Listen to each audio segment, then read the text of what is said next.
शिव की भक्ति तो हर कोई करता है, पर यह हर कोई नहीं जान पाता कि असल में एक सच्ची भक्ति क्या होती है, और ना ही हर कोई भगवान शिव से जुड़ पाता है। क्या आपने कभी ये जाना है कि सच्ची भक्ति असल में क्या होती है, और भक्ति का सबसे बड़ा आधार क्या है, और आपकी भक्ति कितनी सच्ची है? भक्ति का सबसे बड़ा आधार है विश्वास। जहाँ विश्वास है वहाँ भक्ति है, और जहाँ विश्वास नहीं वहाँ भक्ति भी नहीं।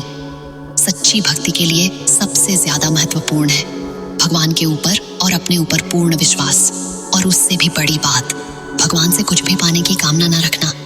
बस अगर कुछ पाने की कामना हो तो वो है उनका साथ, उनका आशीर्वाद और उनका प्रेम। बहुत से ऐसे लोग होते हैं जो कुछ पाने के लिए ही भगवान की भक्ति करते हैं और उनके पास जाते हैं जब उन्हें कोई इच्छा पूर्ण करनी होती है या उनका समय बुरा चल रहा होता है और वे दुख या तकलीफ में होते हैं। उन्हें भगवान की भक्ति का स्मरण होता है, तभी उन्हें ये लगता है कि उन्हें भगवान की शरण में जाना चाहिए।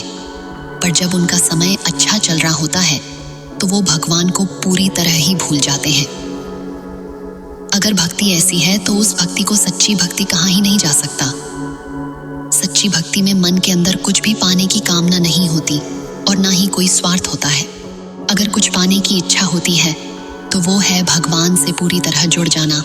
उससे भी बड़ी बात, भगवान से कुछ भी पाने की कामना ना रखना।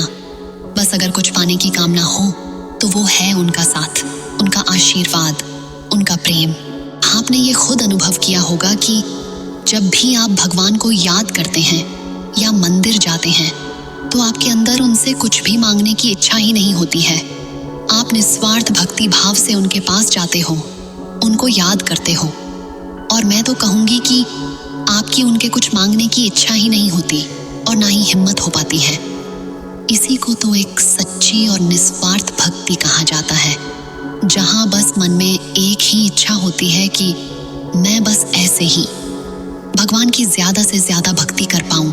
और जिस प्रकार भगवान शिव भोले हैं, उनका भक्त भी उन्हीं की तरह भोला होता है, जिसके अंदर न स्वार्थ होता है न ईर्ष्या। उसका मन भोलेनाथ की तरह एकदम निर्मल होता है।